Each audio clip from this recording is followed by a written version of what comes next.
for the main event on this Friday. The Vikings are back after a bye week. We've broken it all down on Purple Daily all week long. It's time now for Judd's keys to a Vikings victory over one of the best teams in the NFL, the Dallas Cowboys. America's team against the Minnesota Vikings. Put the Furious down and give me the damn keys to the game. Yeah, Keys. It's a bender. Keys needs to be careful.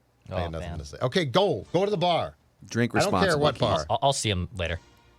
Surly Brew Hall. Yes, I'll meet you there. Meet you there. Okay, it's time for keys. Judd's keys.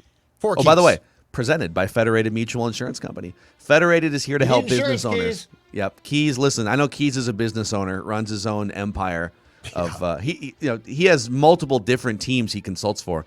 So, listen, Federated's been around since 1904. Owatonna, they're one of us, and you can find all kinds of incredible resources, people, insights into risk management tools at federatedinsurance.com. Remember, at Federated, it's our business to protect yours. All right, Judd's keys.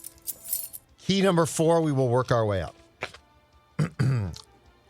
Repeat history. Repeat history is key 4. According to NFL media research, gentlemen, Mike Zimmer is 6-2 all-time against the NFL's best offense when he gets the opportunity to play them. This includes his time as a DC. So this is not just a Viking stat, it's a defensive coordinator stat. Interesting. Dallas is averaging a league best right now, 34.2 points per game and 460.8 yards per game, which leads the league and is second in rushing and fifth in passing. In the 8 games in which Mike is 6-2 against the NFL's best offenses, his teams have held the opponent below their season average in scoring every single time. Repeat history. That's Doesn't an mean interesting you got stat. the greatest game, but it means you have a damn good game.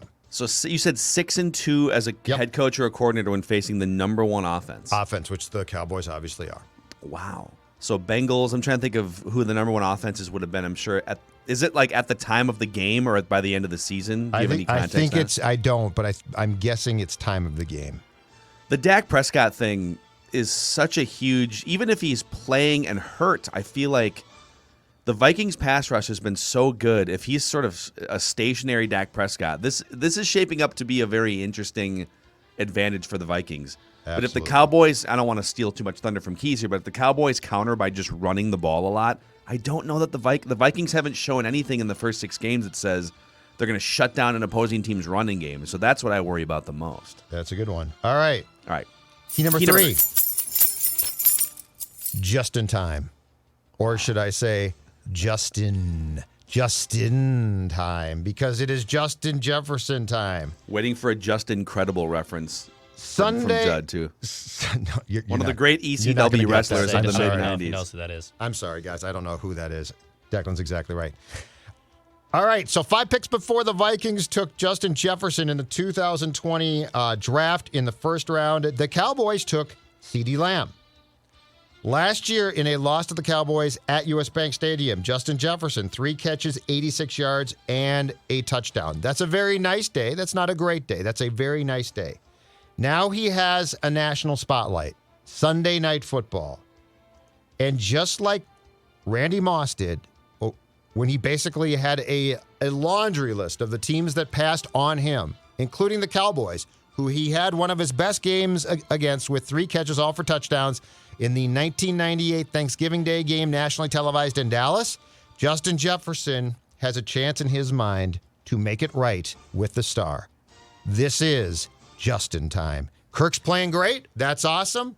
But this is the game where I do not want this game to end and hear anybody. I don't care if you are a coach. I don't care if you are a Vikings employee. I don't care if you are an amateur Twitter film watcher. This is the game I don't want to hear. Well, he was covered. Couldn't do anything about that. He's going to be covered the rest of his career.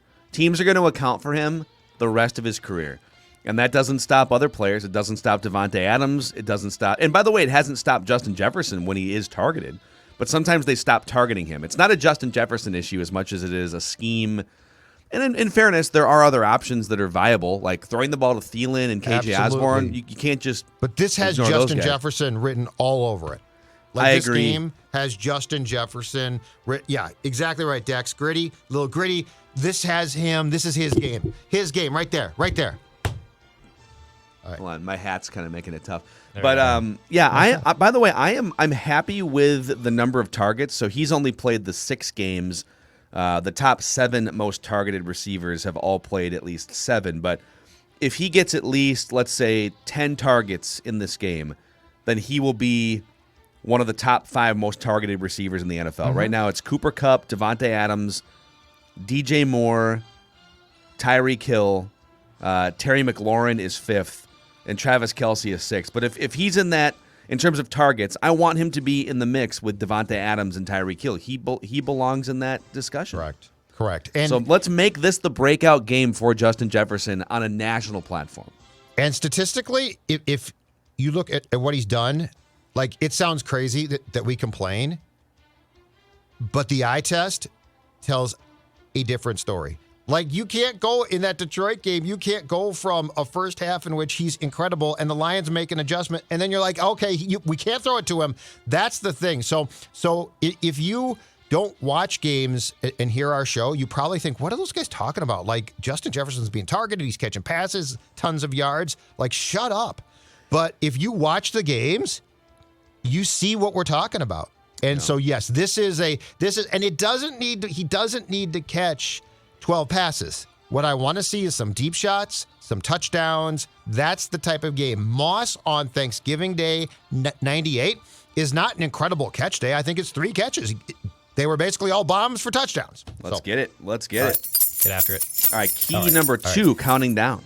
Key number 2, this one's a little bit difficult because Keys was operating under the assumption when he wrote this that Dak Prescott was going to play, and now there's some question there. But key number 2 is pressure packed. Because no matter who starts a quarterback for the Cowboys, Dak Prescott with the calf problem or what, Cooper Rush, is that his name? Yes. Whatever the hell his name is. Browning 2-0. Yeah. Okay. We all talk about the Cowboys line, right? The Cowboys line is really good. Well, here's the thing. The Vikings defensive line is back. It's really good too.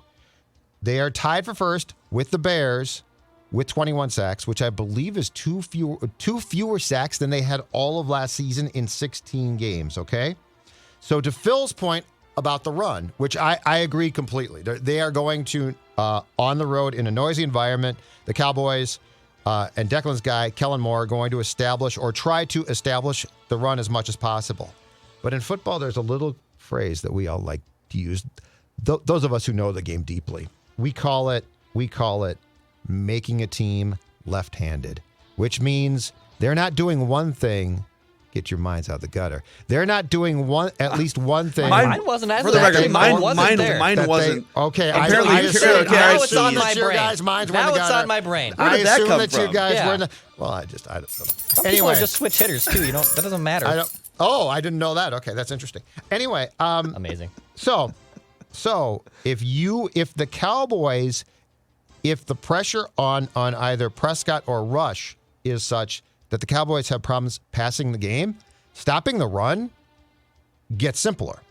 So that gives you, so the more pressure and the more that you shut down the Cowboys' potential passing attack, the more that the run becomes more simplified to try and stop. And so the pressure here that you can get becomes very important if the Cowboys, in the environment that's going to be incredibly noisy and drunk on Sunday, that's going to be pressure packed. Let me tell you something. Yeah, let me tell you something, Mean Gene. If Cooper Rush starts in this game, the Vikings roll. Yeah, I agree. Like, you can't bring Cooper Rush into Sunday Night Football, I agree. U.S. Bank Stadium, Vikings pass rush. I know that there's a lot of national pundits out there. Well, you want to be careful with Dak. It's a long season, and I agree with that. If you start Cooper Rush in this game against Daniil Hunter and against Dalvin Tomlinson and whoever's available for the Vikings, Harrison Smith, you're going to get smoked. And I think they know that. Do they want to wave the white flag on national TV and just punt a game? I don't think so. I think Dak's going to start in a limited capacity just for that reason.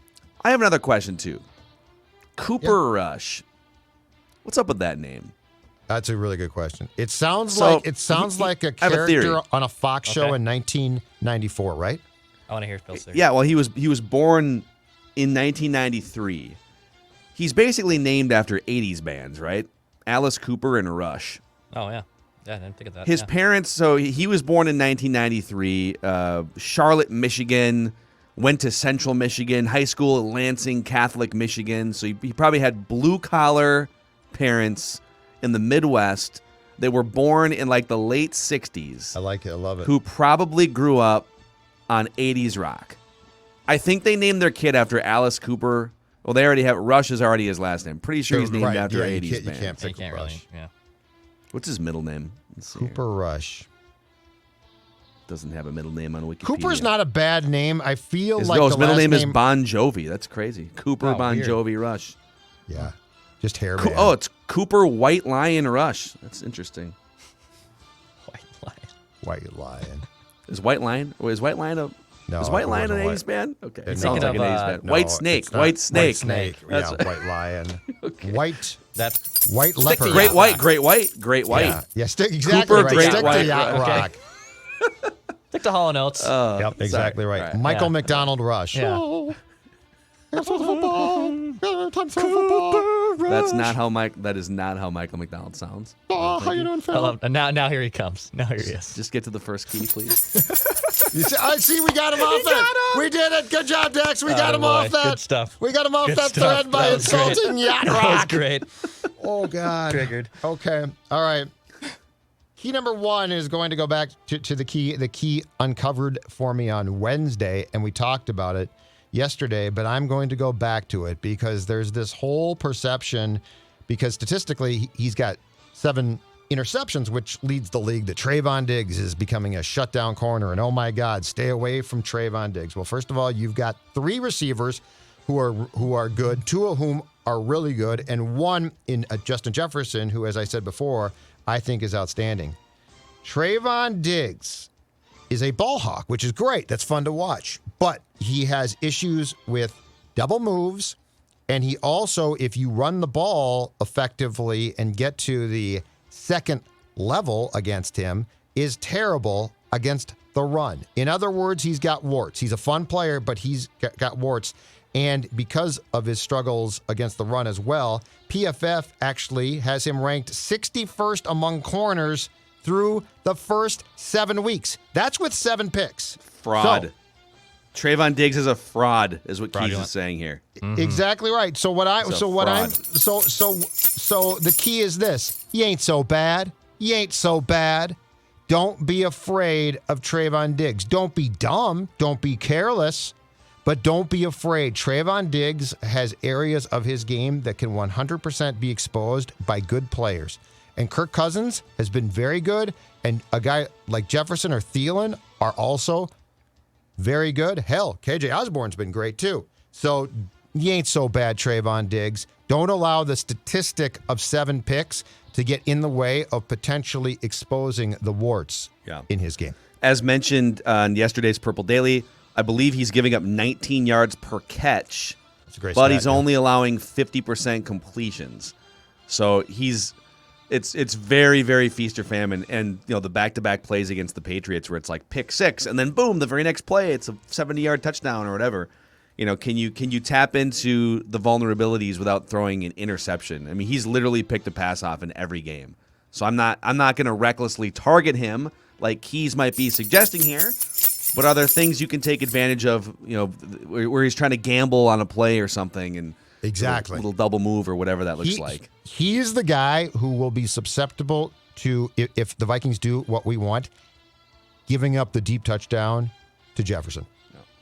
That's what he will be. Those are Judd's keys to a Vikings victory on Sunday Night Football over the Dallas Cowboys. He's gone, by the way. He's gone. Okay, I did find Cooper That's Rush's silly middle already. name. Oh, you found the real thing, not the. Yeah, it's Quiet Riot. It's hyphenated. Quiet Riot. Sure. Cooper Quiet Riot Rush. Oh, Brett Michaels, too. Yeah. Maybe Brett Michaels. Oh, Poison. Cooper Poison. Poison Cooper Rush. Poison. Ooh, Cooper Poison Rush. There you go. Rush. I feel like if you don't give a kid with a last name Rush just an ordinary name, it probably Bob. always sounds a little bit John Rush, Adam. Jeff Rush, Adam Rush. Jeremiah. Adam Rush is a cool name. Jeremiah Rush. Jeremiah Rush. Yeah, I could see that. Fred. How about this one? Head Rush. Let's name him Head, honey. How about Pass? Pass Rush. Pass rush. Well, then he couldn't be a quarterback. Oh, okay. All right. Blood Rush. Maybe that's it. All right, we should probably stop. Should probably just be done here today. All right, this is Friday, Mackie and Judd. Be sure to check us out and subscribe to the SKOR North YouTube channel and the We're just Purple getting Daily started. YouTube What are you channel. talking about? We are, because Purple Daily is coming up. We got Purple Props for tomorrow. And Vikings Vent Line, I'm going to call my shot here for us, all of us. I think Vikings Vent Line, biggest episode ever on Sunday night. Win or lose, I think right after the game is over, if you haven't partaken on a regular basis, the Purple Daily YouTube channel, subscribe now so that you can have the alert sent to you right when the game is over. It's the most fan-friendly and interactive show in Minnesota sports. And I think a lot of people are going to be either over the moon elated or ready to fire everyone after this game on Sunday. Is Booney still going to join us? Maybe. He says he might. Yeah. I mean, that will be Put the kids to bed and yeah. That would be lit, as the kids like to say. That would be lit if Booney joins us. You kids out there, you're so funny. I need Judd to use more words like lit on the show here. Lit. Dope. Everything's lit. It would be dope. Dope's still in. Dope's fine. Dope is fine. It's fine. It's making a comeback. Yeah. Yep. All right. That's a wrap. Mackie and Judd, I got daily Minnesota sports entertainment and life advice. And we'll help name your kids, too. I think Suchere and Royce already tried that one time, like 20, years ago. But They didn't we'll approve bring of it back. kids' names. It was the baby walk, yeah. We'll just Cooper come up with Rush. ideas for your kids. Cooper Rush would not fly. They must have Cooper hated- Pat and Dokken Joe. Rush. Cooper Motley Crue Rush. That doesn't fit. All right. See you guys. We gotta go.